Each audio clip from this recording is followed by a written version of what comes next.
Audio description du chef-d'œuvre Bord de mer à Palavas, Gustave Courbet, 1854. Partons en voyage au bord de la mer Méditerranée à Palavas.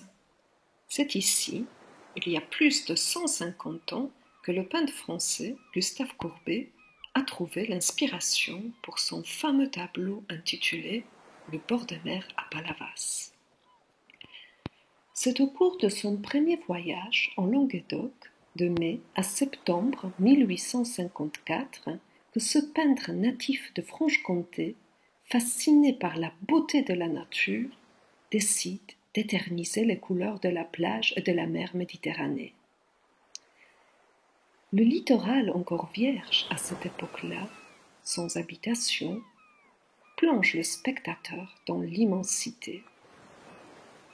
L'air, l'espace et la lumière règnent dans ce tableau. Cette œuvre est de petit format, horizontale, 37 sur 46 cm. L'artiste a divisé sa composition en deux parties presque égales, séparant l'une de l'autre par une ligne d'horizon qui traverse toute la largeur de la toile. La partie supérieure est consacrée exclusivement au ciel et quelques nuages délicats.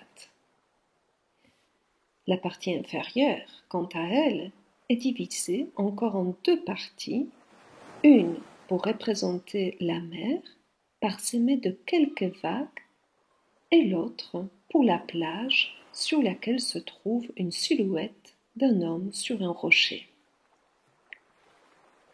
Cette toile est couronnée d'une signature de l'artiste. On y lit, en bas à droite, en rouge, G. Courbet. Commençons par regarder en détail la partie supérieure de cette œuvre. Le ciel, l'air et une sensation d'une légère brise remplissent cette partie du tableau. La couleur bleu clair est ici posée délicatement sur la toile. Tout en haut du tableau, la couleur bleue délavée, presque uniforme, domine. Puis, quand on baisse le regard vers la ligne d'horizon, on remarque les nuances, les variations de cette couleur, mais ce sont toujours des variations très délicates. Quelques nuages en douceur caressent le ciel, ce qui rend la couleur bleu clair encore plus lumineuse, à certains endroits presque blanche. Nous apercevons même à droite en haut du tableau une petite nuage blanche comme une tache créée avec un coup de pinceau. La douceur, la délicatesse nous font entrer dans cette œuvre et nous oblige presque de regarder plus bas vers la ligne d'horizon qui sépare le ciel de la mer. Courbet a souligné le contraste entre la couleur bleue délicate du ciel et la couleur verte, bleu foncé, ultramarine de l'eau. Au centre du tableau, cette couleur bleue est la plus intense, à certains endroits presque noire.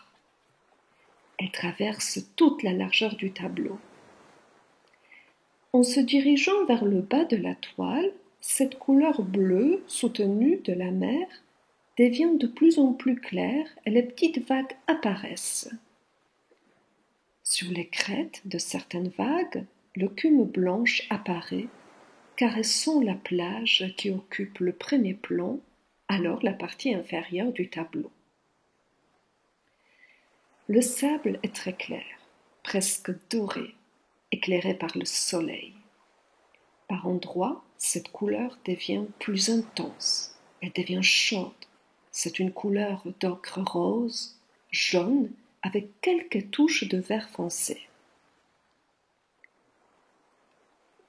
Ce spectacle merveilleux de la nature n'est pas observé uniquement par nous.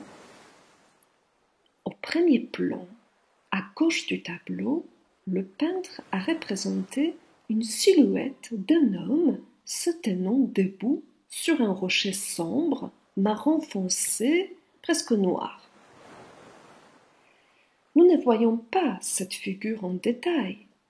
Elle est pourtant bien visible, car habillée d'un costume noir, elle se détache du fond clair de la plage baignée de soleil. Ce personnage est représenté de dos, son visage barbu vu de profil. Il se tourne vers la mer, vers le ciel, il regarde dans le lointain. Cet homme vient juste d'enlever son chapeau qu'il tient dans sa main gauche levée, comme s'il saluait quelqu'un ou la mer. Il tient aussi une canne dans sa main droite.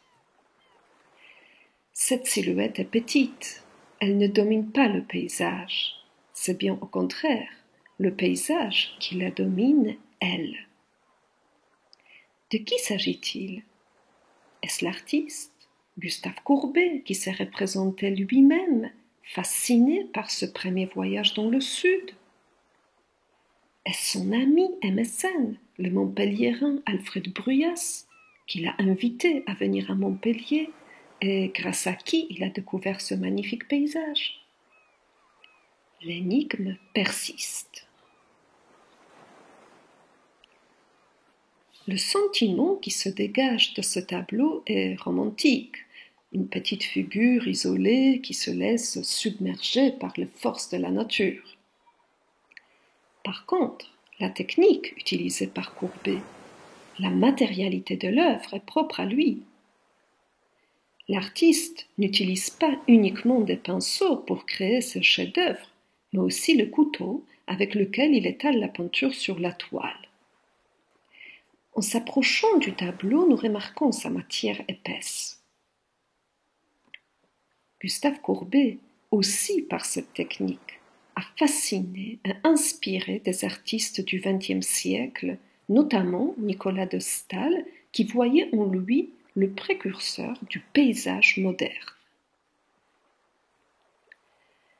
Cette marine prélude à toute une série de paysages de mer exécutés par Courbet au cours des années 1860 sur la côte normande, dans lesquels la figure humaine tente à disparaître, laissant entièrement la place à la nature.